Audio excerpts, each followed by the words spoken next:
नमस्कार दोस्तों, मंत्र 03 चैनल पे आपका स्वागत है। संस्कार रिलेटेड स्टोरी सुनने के लिए हमें कमेंट करें, हम आपकी मन पसंदीदा स्टोरी लाएंगे। और आप यहाँ नए हैं तो चैनल को सब्सक्राइब करके हमें अपना आशीर्वाद दे। एक बच्चे का विकास जन्म से पहले ही शुरू हो जाता है। जन्म लेने के बाद नहीं, जीवन की सभी आवश्यक बातें एक बच्चे को उसकी माँ के द्वारा और उसके माध्यम से सिखाई जाती हैं।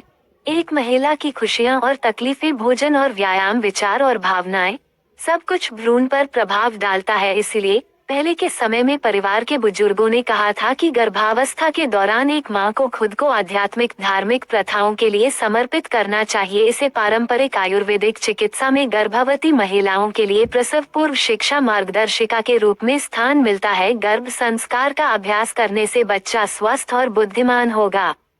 अभिमन्यु। महाभारत की अभिमन्यु की कहानी सबसे प्रसिद्ध गर्भ संस्कार कहानियों में से एक है।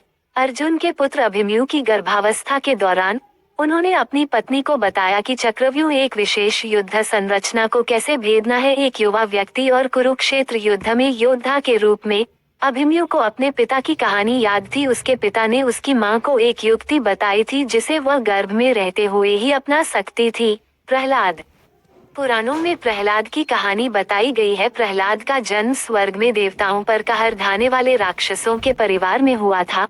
उसे ले जाते समय उसकी मां ने भगवान विष्णु के बारे में भक्तिपूर्ण प्रार्थनाएं और कहानियां सुनी। परिणाम स्वरूप वह भगवान विष्णु का भक्त बन गया। वह अच्छाई के लिए खड़े रहे और सभी बुराइयों को त्याग दिया। उसके पिता के दुष्ट साम्राज्य के पतन का परिणाम बना भगवान हनुमान। भगवान शिव की एक भक्त माता अंजना भगवान हनुमान की मां। जब वो भगवान हनुमान से गर्भवती थी तब उन्होंने दिव्य संतान पैदा करने के लिए बनाई गई एक विशेष मिठाई खाई थी। परिणाम स्वरूप हनुमान का जन्म दिव्य शक्तियों के साथ हुआ। उन्होंने अपना जीवन भगवान राम और माता सीता और बुराई से लड़ने के लिए समर्पित कर दिया।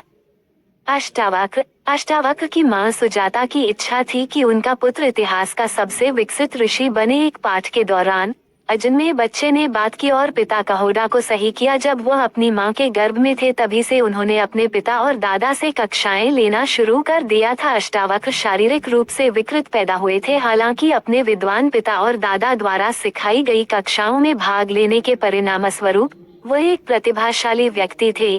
कहानी सुनने के लिए धन्यवाद।